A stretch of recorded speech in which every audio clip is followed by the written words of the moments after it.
It's hard, man. It's hard. Is your phone on silent? It is now, Senor Puffy Pants. Can you speak like normal or so in the mic so I can see if you're coming through okay? Normal. Speaking. Okay. Yeah, that seems fine. Okay. Da ba ba da ba. Dee ba da ba. Oh, ba da ba. Do do do do do. Ba ba ba ba ba. Okay. All right. So when should we start? I'm gonna unfollow her. Fuck this bitch. Nope. Not gonna follow her. Okay. I'm done. Follow who? I don't know. This semi-Trump loving dumb bitch that's kind of racist. And welcome to Hideaway Gaming's podcast. Oh shit. All right. That's all I got from that was it was a racist lady. Yeah. She sucks. But she Don't worry, I can edit that in post. Okay. All right.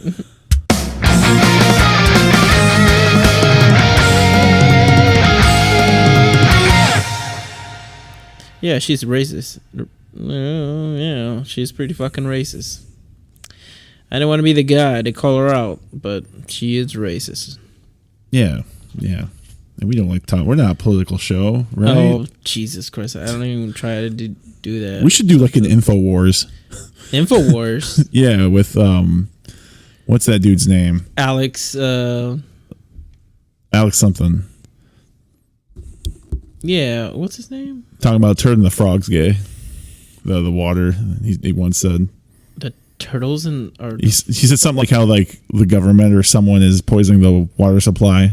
And the frogs drink it, and it's turning the frogs gay. And then someone remixed someone remixed it and turned it into a song. Oh my god! Yeah, it's Alex Jones. Is that his name? Yes, Alex Jones. That's what it is. That's what it is. The shit he said, like, I mean, I've seen him wearing a foil hat. Oh my and god! Shit, and just yeah, that guy is something special, man. Just really fucking special. Like, I'm into conspiracy theories, like plausible ones that can have any type of plausibility behind it. Like the whole thing where there's like, leaders of the world control everything. It's like, sure, yeah, they have money, whatever. But like his shit, oof, it's utterly ridiculous. Seems very ridiculous. Well, we gotta remember, this is a nerd podcast, so we have to talk about nerd things. We can't talk about nothing else. I thought it was just a podcast about two dudes talking bullshit. Two dudes sitting in a hot tub 6 feet apart because they're not gay. Yeah, I wish we were doing podcasts in a hot tub all the time. Ooh. That'd be fucking awesome. Ooh. Yeah, we can't get away with that shit. It's enough that our wives get mad at us that we fucking do this after work. And we're like, podcast. And like, it's tonight? Yeah. Every fucking Thursday night. We try to do this. That ran over Saturday mornings. And it's like, it's there only 2 times out of the week that we can try to fit our between our schedules. We try to fit this podcast in every week. It's just the worst part of it is it's like, it's that day? Yeah, the day I've been telling you every day that it's the podcast. I know.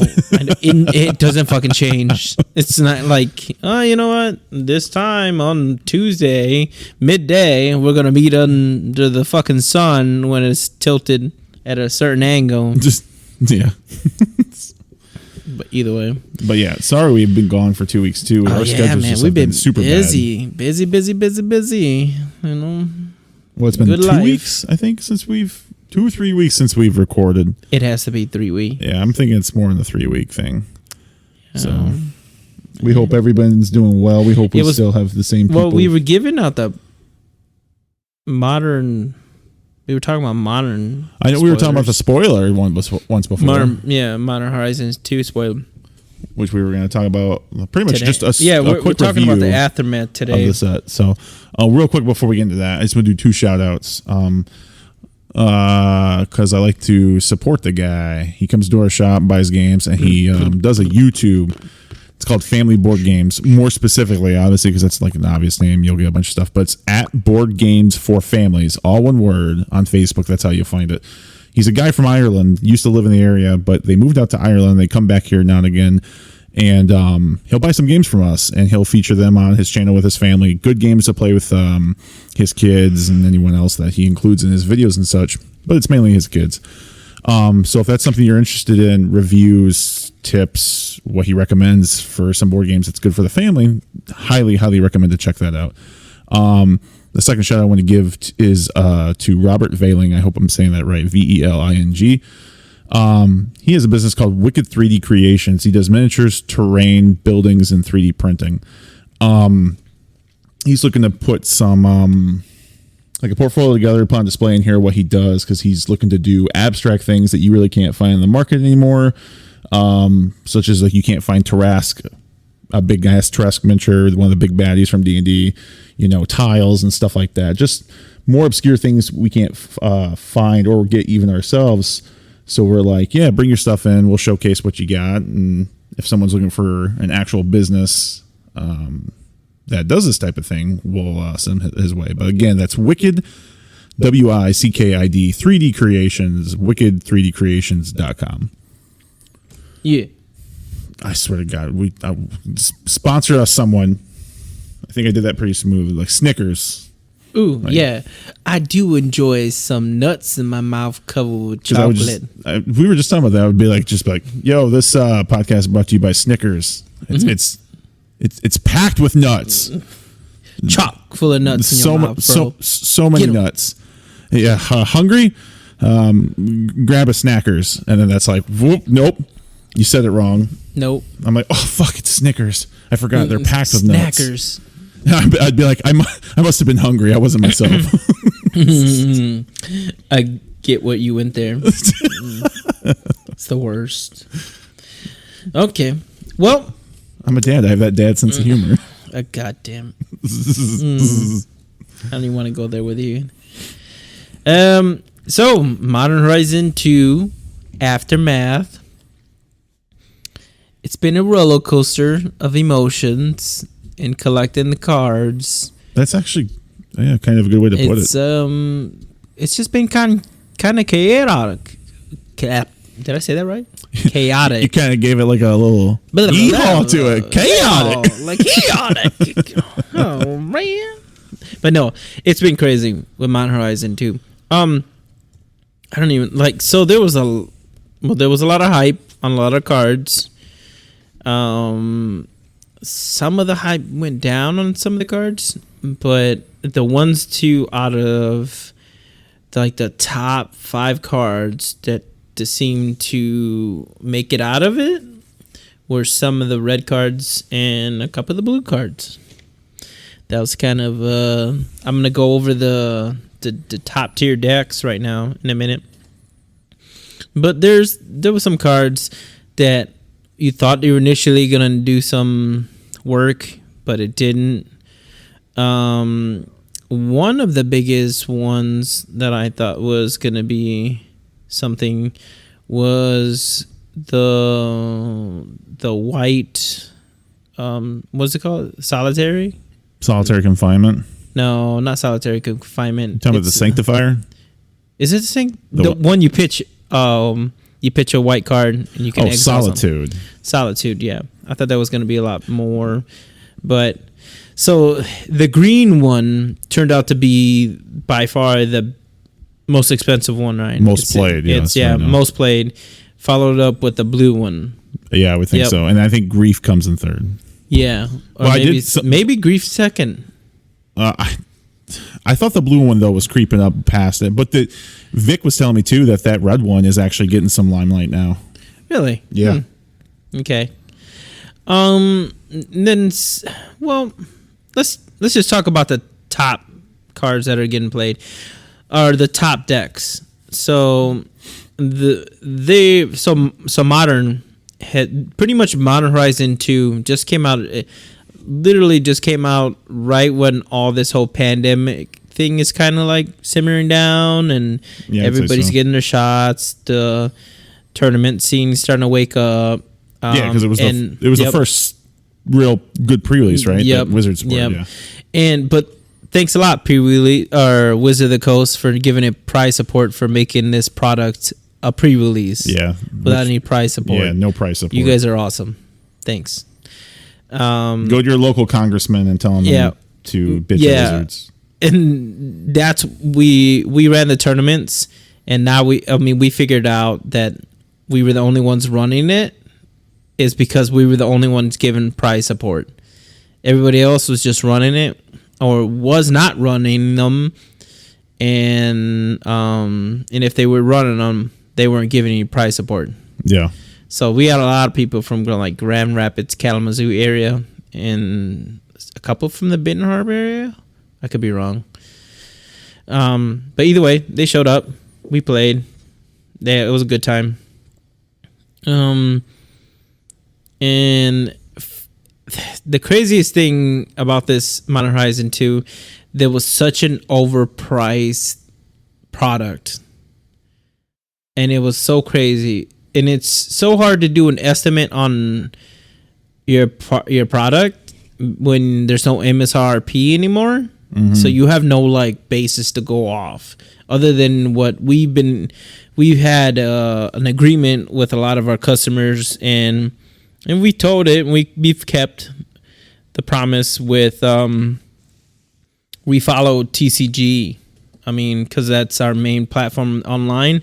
We sell a lot of our singles on there. We have a pretty big store there. But we just keep our prices competitive to them. And so at the time, the prices have significantly dropped since the beginning of the product. I don't know exactly why. Maybe they just because it was super overhyped and just so much of it got cracked. Yeah, so much of it got cracked. And that's what I like to tell people. I'm like, hold on to your singles, because sure, they're like whatever, they're like, less than $10 a card. But I'm gonna tell you right now, it's gonna do the exact same thing what First Modern did. The first Modern Horizons. Yeah. And that was a fucking shit show too. There would be times where fucking like that season Pyromancer was a prime example. Things started at like $30-$40, tanked down to like the $15-$10, and then it just like, and then it went back up to $20, and then it dropped back down below $10, and then didn't like right in the tail end. It just went right back the fuck up, and it stayed. Because now it's out of circulation, and then the fact that it's being played more now too. Yeah, it's so fucking weird. And then like the Mother Ruin, or not the Mother Ruin, Giver of Ruins, prime example, super cheap. Now she's up there. Because Collected Company is now a better deck. Yeah, so there's in those lands at the time for the Modern Horizon, those the ones painting. I don't know what they call them. Oh, you're talking about the Horizon Canopy lands. Yeah, the draw lands or whatever. Those guys were under $10. Now they're all pretty much over $10. They were actually pretty dirt cheap, yeah. Yeah, they were really bad. And when you compare them to Horizon Canopy went down to $20-$30. It still is around that. I think they're like actually $32 a piece or something. Yeah. And then we're like, this is hot shit. They made them Horizon Canopy land, but in different colors, enemy colors, which are more popular. Yeah. Fucking then they just go down to $3-$4 a piece. Yeah, they were really yeah. I remember we were sitting on them forever, so I just pulled them out. I'm like, fucking someone will buy these. Yeah, and it was just, and they bought them. I mean, whoever bought them cheap, you won. You won in that little boat. And I mean, you got Force of Negation that's pretty much literally on the same price as Force of Will. They're like maybe $30 from each other, and that's a big thing. Yes, that's a huge thing, and because that thing only counters non-creature spells. Yep. And Force of Will is like, I counter anything, bitch, and it's like, yeah. So that's the whole crazy, because those things, Force of Negations are up to like $97. Yeah, they just keep climbing. Yeah, fucking. I mean, it makes sense. It's a free spell in Modern. It's a free counter spell. And most of the time you want to counter, a non-creature spell. What's really fakes you. funny about that is people were expecting it to go down because it's the Modern Horizon etch foil or foil that you can get in the collectors, and a lot of collectors got packed. But I saw an interesting take on this on a I can't remember the podcast. I wish I could credit them, but I never thought about this. It's all because of Commander Legends. Commander Legends has shifted its opinions on any type of foil now. Everyone's worried about the foil and how the foil is going to crimp or pringle and stuff like that. That's true. So now people are just like, fuck it. I don't want to take the chance. Get that foil away from me. So on the Heroes and Legends things, he's like, he also made a point about that. People don't want foils of cards that much anymore, like they used to. Yeah. They love the old border and stuff. That's cool. Yeah. But the old border foil of that card was so high, but then it went down to where like it was a $10 difference, and people were like, why is the old one more expensive? Because people don't want to risk the curling. Yeah. And Commander, especially if you're playing in a tournament. Absolutely. And that's the only thing you would really want them for. Yep. And because some fucking greasy, live in my mom's basement and I don't know how to share toys looking bastard would call the judge. You know, don't get triggered on that. It's that guy, should man. exist. He just like, you know, he eats Subway once a day and just fucking, you know, doesn't know how to share. Wears like really, really short jean pants and high socks with old Reeboks that were made in the 80s, not in the 90s or the 2000s, just in the 80s. Looking motherfucker, just calling the judge over you. Man, I used to hate that shit, man. You're just like, judge. And I'm like, what the fuck is he calling the judge for? Then he whispers to the judge, and I'm looking like, what the fuck? I didn't say shit. I just sat down. And then the judge is like, well, can I look at your deck?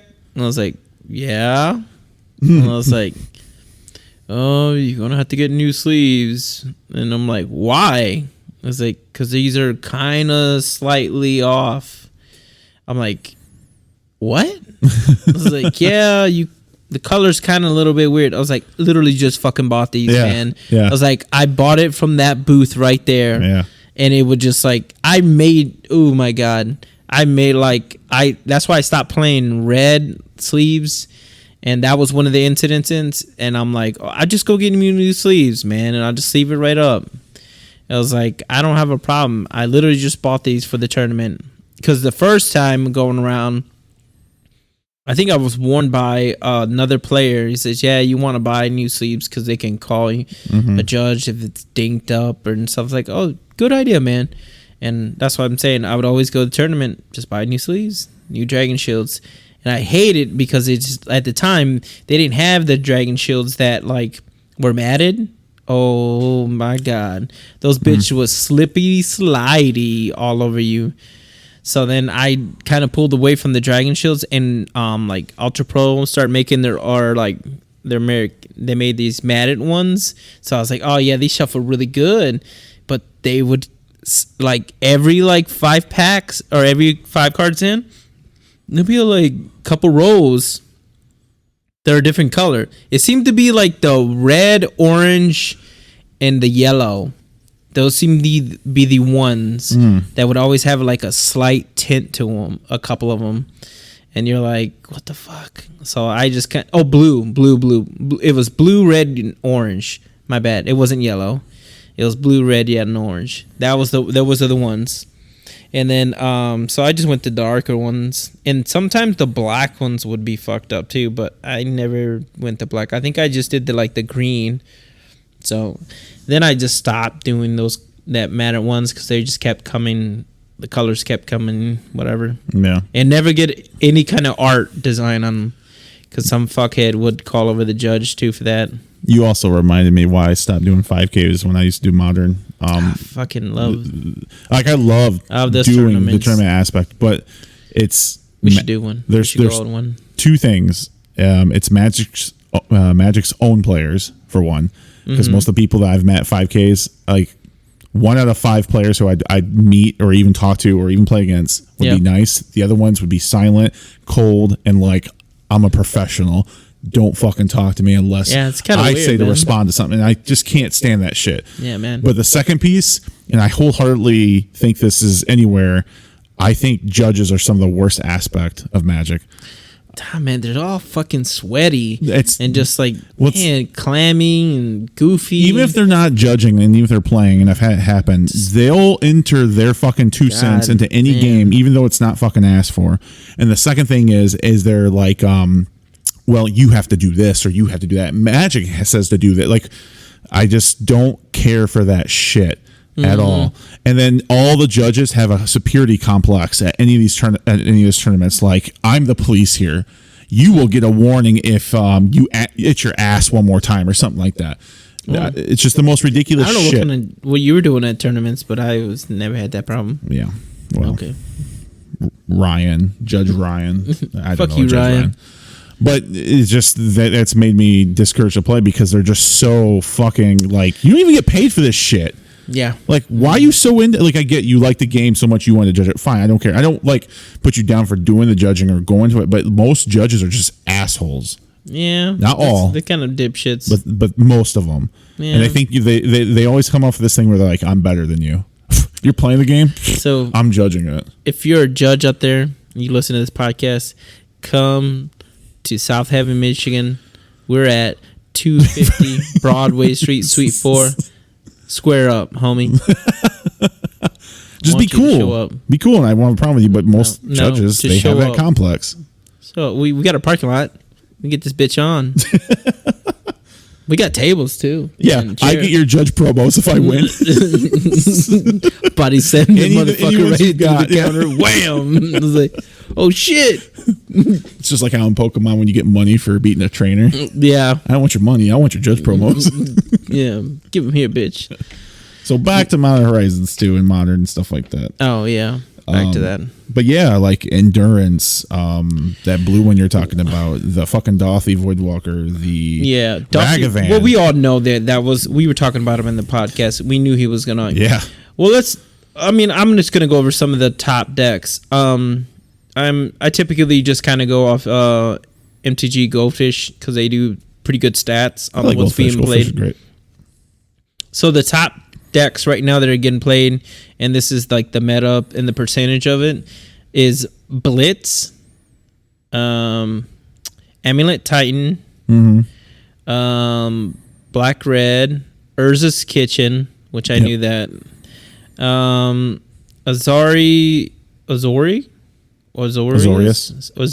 yeah, Azorius Stoneblade, Crushing Foot Walls, which the cost on that is like. Are you talking about the Crushing Foothills? Foothills, yeah. Okay. Foothalls. Foothalls. Yeah. Is that Footfalls? But is that the I'll one look it up. I'll go through the decks. Okay. So let me go back. So for the cost of the Blitz deck, it's $471. Cost for the Amulet Titan deck, $701. For the Red Black deck, if you want to play that, it's going to be $1,300.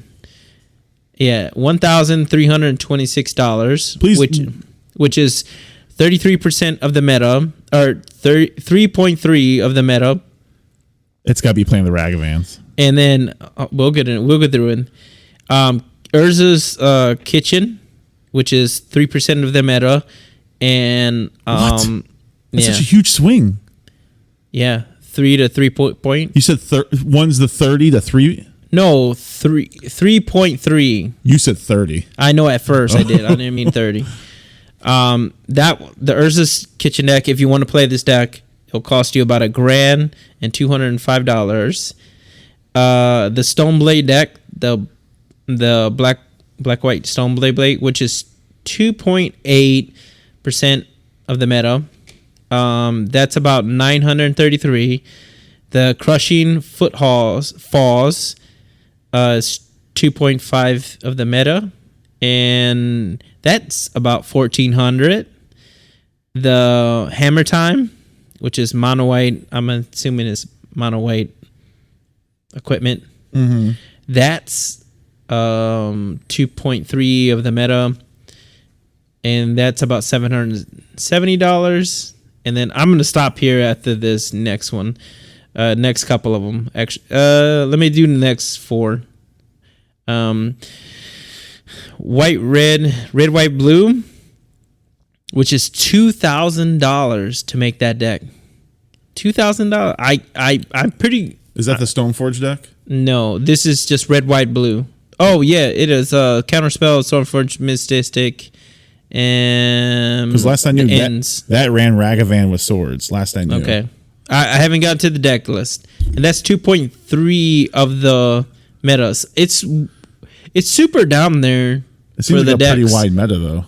Huh? It seems like a pretty wide meta. Yeah, it is. It's pretty wide. Then there's Living In, which is 4 colors but white, and that's 2.2. That's about $1,000. Red, blue, red, which is 2% of the meta, which is 1,300. Enchantress, which is 1.9% of the meta, and that's 700. And then the last one is I don't want to go into the rest of the other ones, but the last one is it's 1.9 and it's 5 colors elements, and that's it runs that dude from Ikoria, I bet. Yeah. All right, so the one of the highest ones is Blitz. I think a lot of these I've noticed that the deck lists that they were playing, they all seem to have 4 Mishra's Baubles. Yeah. Every single one of them. Yeah, doesn't matter who it is. Mishra's Baubles. Oh, Bauble. Oh, yeah. Bauble. Yep. It seems that every deck seems to be running it. Okay, so the card that came out of here that made a difference. So Modern Horizon 2 had literally warped Modern as a format, and it's made all these crazy new decks. It's out of this Blitz deck, which is blue-red Blitz. One of the highest cards is a Dragon Range Chandler, which is a 1/1 for 1 red, and whenever you cast a non-creature spell, you Seville 1, and he's got Delirium. And then if you have Delirium online, he gets a +2/+2 and flying, and he has to attack every turn. Yeah, which it turns it into a 3/3 for 1 which mana, is fucking nuts. And then one of the biggest ones that spiked recently, and it's still spiking, is the Stormwing Entity. Yeah. And that's out of so this whole modern thing has changed, and it's pretty much made this worthless card into almost shit. I don't know. You got 4 of them for $35. So yeah, it's from Core Set 21. So they're about $8. So yeah, and I even said that card was good when it came out. So yeah, it's a 5 mana for a 3/3 flyer with prowess, and when he enters the battlefield, you scry 2.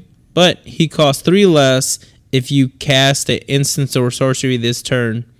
So that's such a ridiculous technically discount. Could be 2. It's such ridiculous. Do they run lightning bolts or anything in that deck? Yep. So they run 4 lightning bolts, 4 lava darts, 4, which is this is how they get away with it. 4 mutagenic growth, the free Phyrexian mana. Oh yeah. Yeah.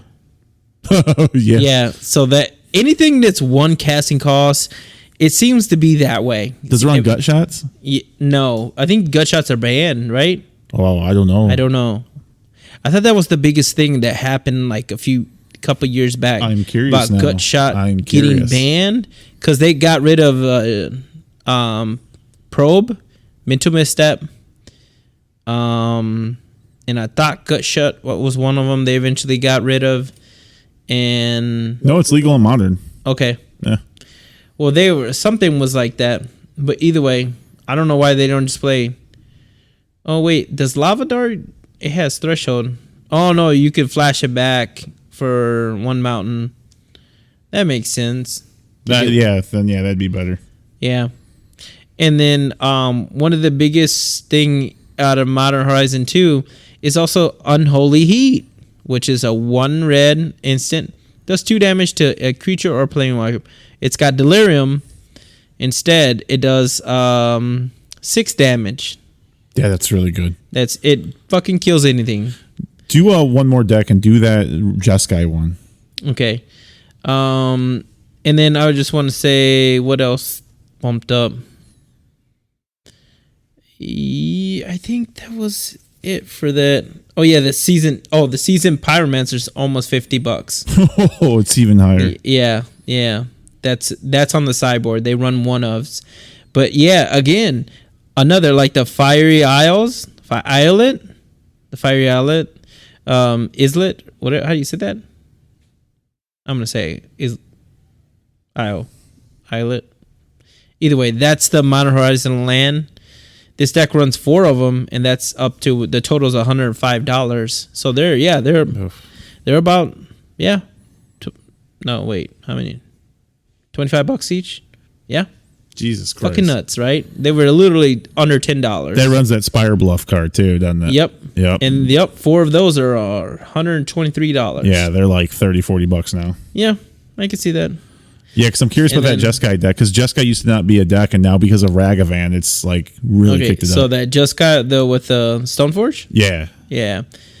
This is $2,000. Yeah, Ragavan. Ragavan's 4 of them for $322. Snapcasters, 2 of them for $150. 4 Stoneforges are up the fucking... Oh, yeah. They're up a lot. I'm surprised Snapcaster $75 a piece. That's what it sounds like. Yep. 75. Wow. Yeah. So the newest thing out of there is Ragavan. That monkey is fucking ridiculous. When I first saw that goddamn monkey, I was like, "Ooh, that's a bad monkey. Ooh, that's a terrible monkey." Because I was looking at it as we all knew it could be really good in any kind of format. Yeah, absolutely. Yeah, but I knew the pretty much crazy potential that it has in Commander. My God, that is the most ridiculous ass dude. So where are the other notable cards? Like, what are the swords that runs? So the notable cards out of here. Well, also too, the Archmage channel, Chime, that went up. For 4 of them, it's $71. Force and Negation, 3 of them. Oh, that's that. Okay, the 3 mana. Yeah, that's out of Modern Horizon too. Sword Feast of Famine's up to pretty much $70. So it runs swords of Feast and Famine. What other swords? It runs 1 sword of Feast of Famine, 1 Batter Skull, which you have to have with Stoneforge. But then I also heard this. They're running that Keldern Complete. Yeah, the thing that's that thing is good. That thing's stupid. They said it replaces what's it called? Batter Skull. Batter Skull. But they run both. Yeah, you can still run it. But if you were to pick one, I was talking with some players, you would just run Cauldron Complete now. Yeah, it's indestructible. You can't get rid of it. And if you're gonna block with it, the creature's gone. Yeah, but you can path the fuck out of that thing. Yeah. That's the shit. So, like the Batter Skull is hard to get rid of. Like that's the bitch. That's a bitch. I mean, I get that it the really doesn't. That's the biggest thing. It's like, okay, they board wipe, bounce it back, play it back again, bounce it back, play it back again. So that's why I think in general it's a little bit better than. But the only thing that Cauldron Complete edges out at him is whenever he deals damage, he exiles the fuck out of something. Yeah. So you're like really debating on whether to block with it, or not, and you're like, fuck. And it's got first strike too, so it's gonna get that bitch. It's gonna get in your ass. Well, it's got haste too. That's the thing too. That's the reason why people. That's the thing that's pushing people over is the fact that it has fucking haste. Well, that's pretty good. Yeah. Yeah, but that fucking Batter Skull, man. Oh yeah, I'd run both. I think that's smart to run both. But do they both have lifelinking? No. The Batter Skull is a lifelink. That's where I think where it's lifelink like good. And vigilance. Yeah. Yeah, vigilance and the lifelink. I mean, one's a 4/4 and one's a 5/5, but yeah. So I'm playing with that with the Batter Skull negates the complete though. What? It will negate it. Because if they block with the battered skull, say if I had a battered skull and you had this guy and I block with it, it wouldn't matter. You're just getting rid of the token. I'll bounce it, bring it back, put it back in. Oh yeah. I would only be taking like 1. So that's the only like weird thing about that synergy there. Yeah. Oh yeah, too. You didn't. I didn't even tell you this because I forgot. But I saw it on the previous list.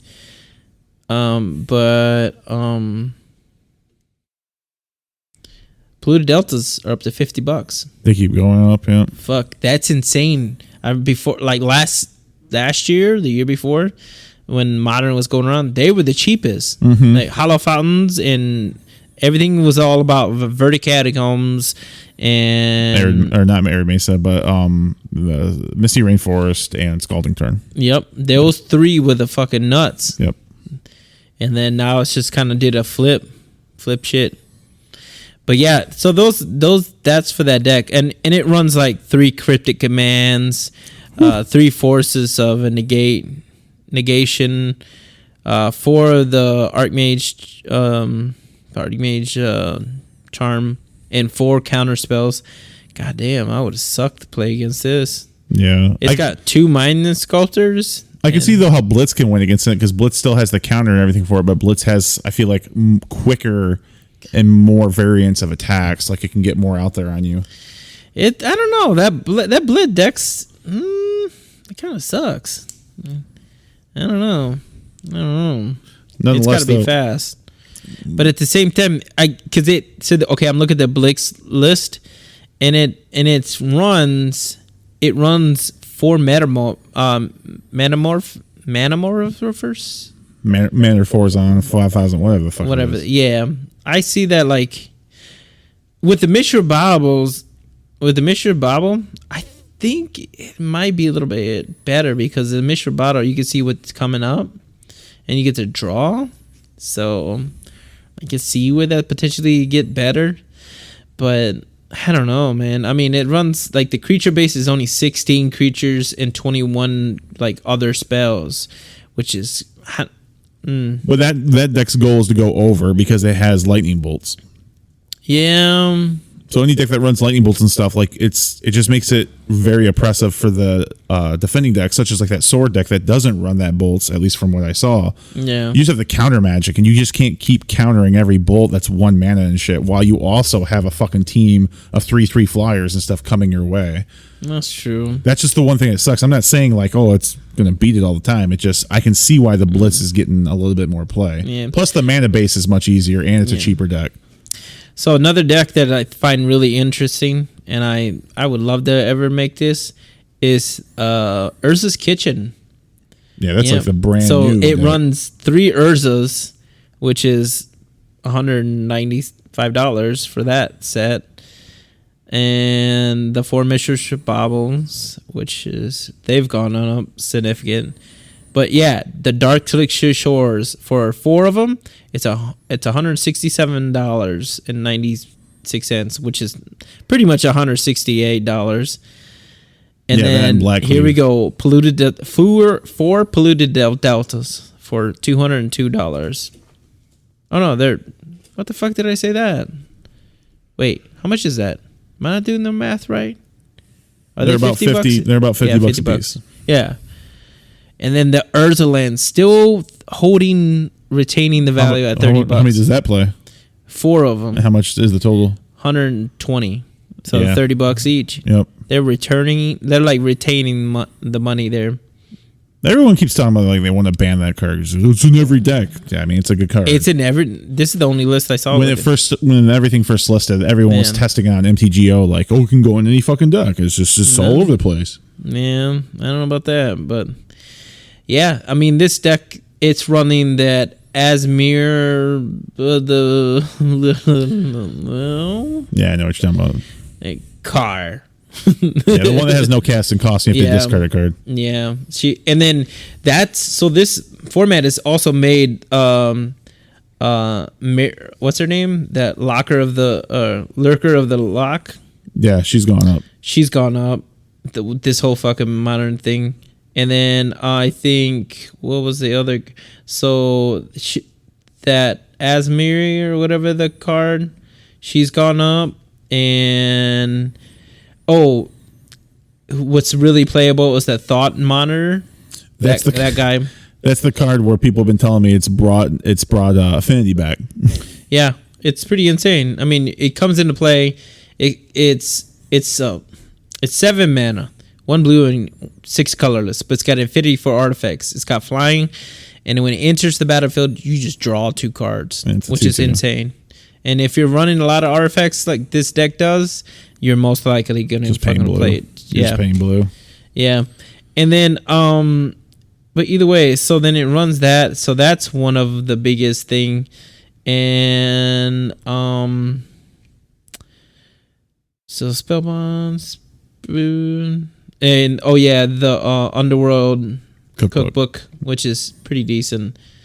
For the most part, I see how this deck's pretty gnarly, but it seems like the most cost on this whole thing is just its lands. Yeah, the land base. Its lands are just literally spike this whole deck up, and then the Urza. But for relatively, this deck is pretty cheap, really cheap to make. Other than the land, I mean, I don't know how much you need of the land to play the deck, other than the Urza sagas. But I'm pretty sure you could probably get away with not running any of this stuff. So Modern's kind of all over the place, which is a good thing. Yeah. We want to try to run Modern. I would love to. We're gonna try and do it if this Smash Bros shit doesn't fucking fire. Run it every Saturday, and so, you cannot be part of the problem if you want to do Modern. And I'm saying this don't to get him started, folks. I'm saying this to the players, and I know who you are in our community. If you listen to this, get them started. You guys asked for Modern, and not a single one of those people came out to the Modern days. So. Don't get them started. But we really want to get Modern going. We really want people. We want 8 players to have it fire off every week and stuff like that, and give out good prices. So we got about 14 minutes left. Let's talk about some of this D&D stuff. Oh, did you see the new alternate commander and the black-red one that's perfect for your red-black deck? Not your Griffin deck, the one deck that makes it where people attack. Speak to me. It's a beholder. It's literally like you might even want to make this your commander. 3 red black. Whenever you attack a player, target. Wait. It's 3 red and black, so 5 mana. He's a 5/5. Okay. Whenever you attack a player, go target creature that player controls. You also tap it. Whenever an opponent attacks another of your opponents, you and the attacking player each draw a card and lose on life. Ooh. So they just gave you a bunch of draw for your red black deck. Can I see that? Yeah. And I mean, where is this? Where do you see it then? Should be towards right here. It's in Japanese, so people translated it.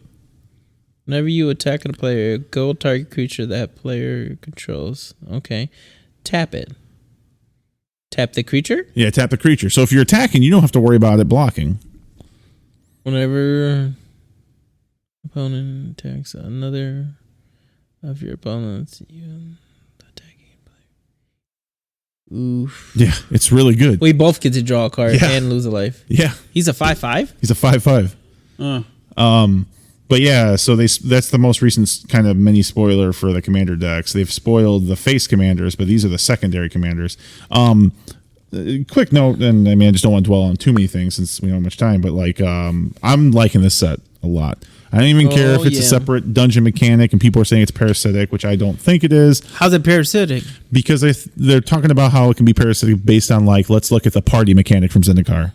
Okay. Right? You bring in a mechanic and there's barely any support for it. Okay. But this set has a ton of support for it. Look how many enter the dungeon and venture through the dungeon cards it is.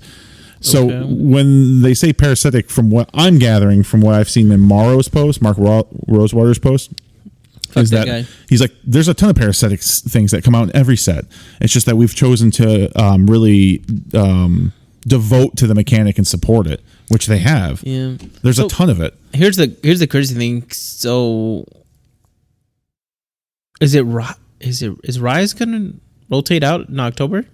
Rise. Zendikar Rising? Mm-hmm. Oh, I don't know. I can't remember I just know Throne will. I know Throne for sure will. Oh yeah, Throne and maybe Throne, Kalheim. Oh, no. Kaldheim won't. No.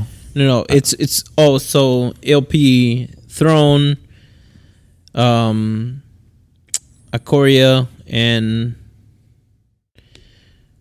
Death Beyond. Yeah.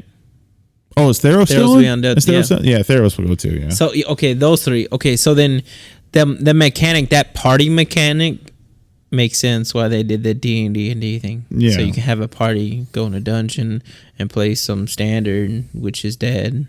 Which is why we're like, let's try historic, and no one's wanted to play historic. It's all commander. God. I don't even know, man. That standard, I don't even know what you can do to standard. Stop printing quality. Put out quality testing for your cards before fucking printing them. It's so hard though. I think they try to keep it in like a little like. But what happened? They have to have like a little code, like little. So what the problem is? So they probably keep the testing pool really small. Like they have to. I mean, because if not, there'll be just people blabbing about the new set. Oh yeah, it's probably a small controlled group. Yeah. Yeah. So that's what I'm saying. So you also got to realize, like, I mean, these are nerds that are trying to making these cards, and they're all fucking freakies, and like they're like, oh man, we're geeking out, and we're just gonna have a good old time, and they're like, oh, we should make a card that's this strong, but it won't warp the format one bit, right? It was like, no, it fucks the format up. Well, to piggyback off that, I just saw another Mark Rosewater thing where he's like, we typically don't test external formats when they bring out new cards. Yeah. And I'm like, that's kind of a good thing and kind of a bad thing. There's like two sides of that coin, right? It's like, I get probably it. Do a lot of testing for like, I think it's basically limited. Yeah, I think it's limited. Like, how's this going to play if somebody gets a booster box and, you know, because that's what the big old CEOs come in. It's like, hey, I want somebody to buy a box and then take it home and play it. Yeah. Make it like that. Well, not this time, because draft boosters are shortage. They're short on them. I get that they're short on them, but that's not the design. Their design is like, we want people to take this home. Yeah, I get what you mean.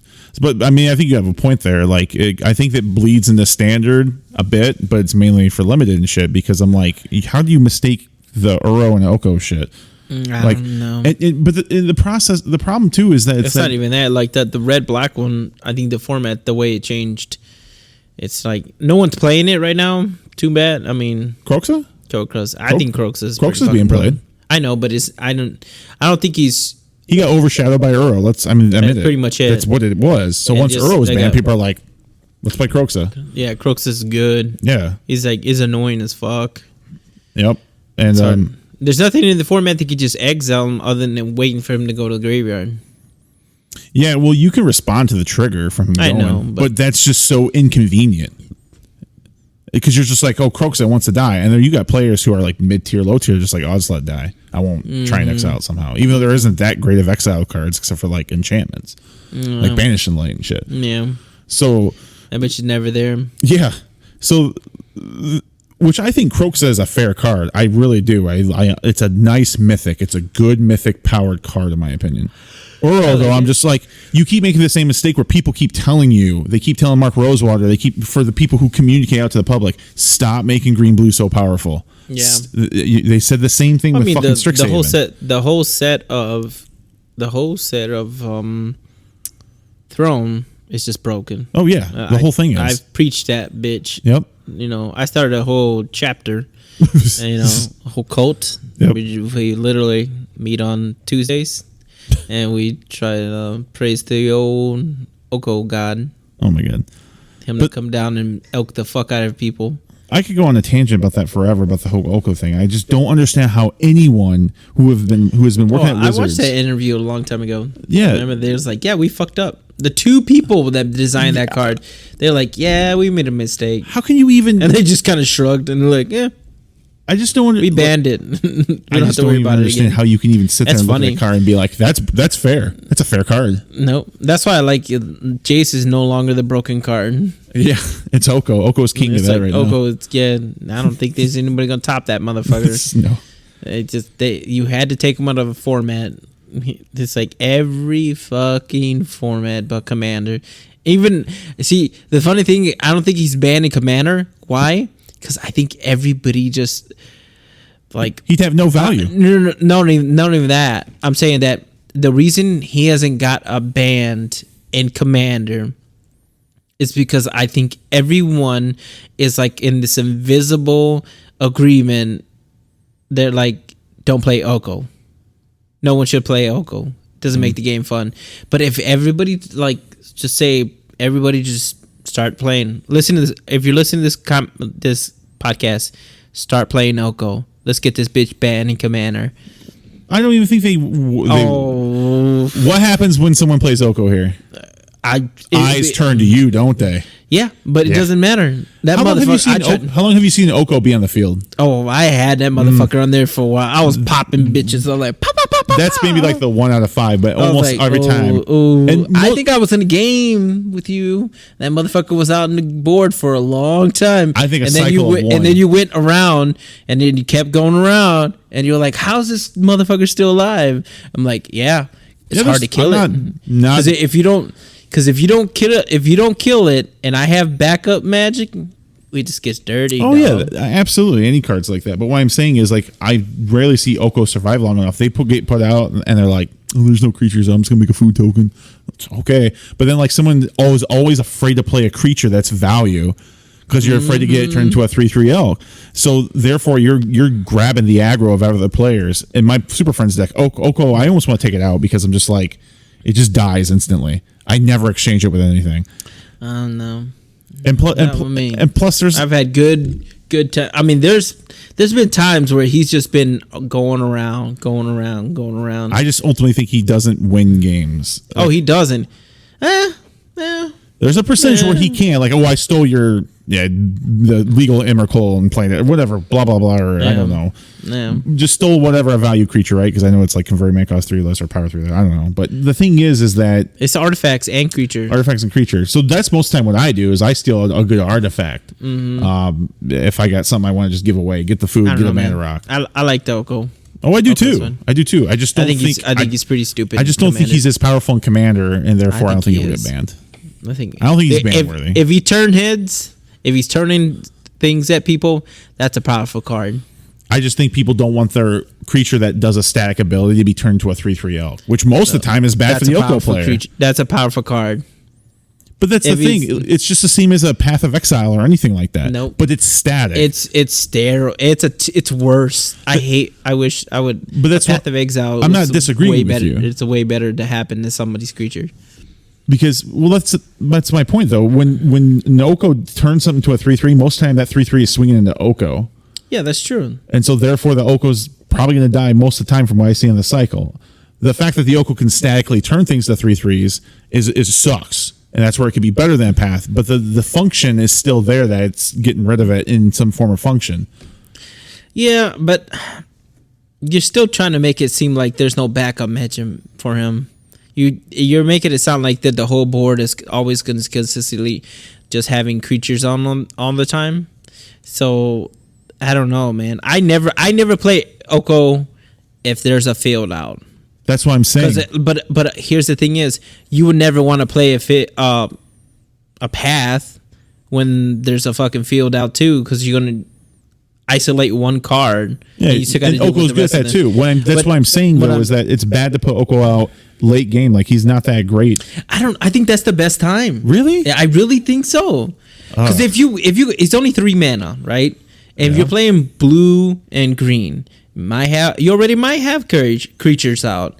You could turn your dude into a 3/3 or do something different. You can have bounce spells in blue. But I'm just saying, this is like, I think late game, he's the best. Early game, he's the best. But that mid area, he might have a problem. See, mid to late, I think he'll have a problem. Because early game, if you get him out and there's no creatures, he's just going to keep climbing. Oh, yeah. it's you can't stop so him. he's gonna be like 9 or 10 before someone can do anything to him. Rather, if you put him out at when he comes out with 4, you can get rid of one thing and he's gonna instantly die. There's not enough planeswalker removal that people run. Oh, there isn't. I mean, and I could see. Like I said, if you get him out really early, he's fucking scary. Oh, yeah. If you get him out like late game, that even becomes better. Mind you, too, I was more speaking to the aspect of how he is in my Super Friends deck. Like he doesn't have an ult that wins games. No, I understand that, but he controls the board because even if you get him out like super early, like say if you magically get him out turn 2 because you played a Birds of Paradise or an Elf to get him out, if you do that, you put everybody else on pause because they're not going to play the commander. There's no way in fuck they're going to play their commander, and they're basically going to just sit there. Like, fuck, I can't do shit. They're just going to play cards from my hand, and hopefully that does something. And if you play them late game, you can at least lock something down and bounce the board. Cyclonic Rift, followed up by that. So... I guess, yeah. I'm just looking at him as just the pure card itself. Yeah. It's... Even if he's on an empty board, it's really... He's just going to control the board. I think that's what he does. He doesn't necessarily like you said, the ultimate ones, like ultimate any of the Jaces win you the game. Well, even ultimate of any of the other pretty much other like the Narset one, you just won the game. But that one she just like he grinds you with the fuck. I would more like to have like a Jace or something turn 3 where I'm like doing something that gets me further where I'm drawing cards or something. Helps me food doesn't do much. What if you have like 20 food and then you're like somebody hits you for 50? You're like, well, fuck you. Well, that's a niche thing. That's an niche thing. But like other walkers will do more at the time of the value of what it is. How come you unless put there's a creature in your token deck? What's that? Put Oku in your token deck. Why do I do that? The clues is the main token. Yeah, but you still make food. I make food if I happen to have the one card out of the 99 out. You make food. You can make your tokens into 3/3s. No, they're used for other things. Good. They're used for other things. But you can you have a 3/3 that you can tap into a clue. That's really good. No, it's not a clue no more. It just becomes a 3/3 elk. Oh, that's right. Yeah. You have an artifact. if we could retain the clue thing, absolutely, yeah. Yeah, but I mean, I don't know, man. I think it's really good. I just don't think it's ban-worthy. It also turns people's artifacts into shit. If they have the Ori, Vidalcan Ori. Yeah. It's great. He's a powerful walker. Like I just want to be clear. I'm not saying he's not powerful. I just don't think he's I just don't think he's ban-worthy. Start playing Oko with Aaron. You should play with Oko. I just don't think he's ban-worthy. That's all. I think he is. All right. There's a reason. Well, we really side-railed that when we were talking about. Oh fuck let's talk about D&D. Oh, let's fuck Oko. Sexy. He gets our blood boiling. Oh. But next week, or maybe even this Saturday, we're going to do another podcast. We're going to talk about the D&D set and some other shit. Yeah, we should talk about more singles. More singles from that set. Oh yeah. And we'll talk about those commander decks because we'll have the commander lists. Yeah, we'll have the commander list too, and that way, whoever's listening can get hyped up and pre-order for our shit because we have pre-orders open for this set. Pre-orders. And in case no one knows, because it was a big question when the other sets came out, Wizards does have a shortage of draft boxes. We typically get 36. We're down to 6 on pre-release week, and then we're getting our last shipment of it, another 6. But the set boosters are the buy a box boosters. Those are even downgraded too. We normally get 36 or more. We're down to 24. Wizards is hoping to reallocate more product to put more of this out from what I read. So whether you buy from us, your LGS or something, just be patient with them. Wizards has stated that there is a shortage of set and draft boosters. So, but not enough to where like pre-releases can't fire off and stuff. They have plenty of packs and stuff and kits for that. So check out our draft or our sealed information coming a week from this Friday. It's on our Facebook. Again, pre-orders are open, and we will see you next time. Take care, guys.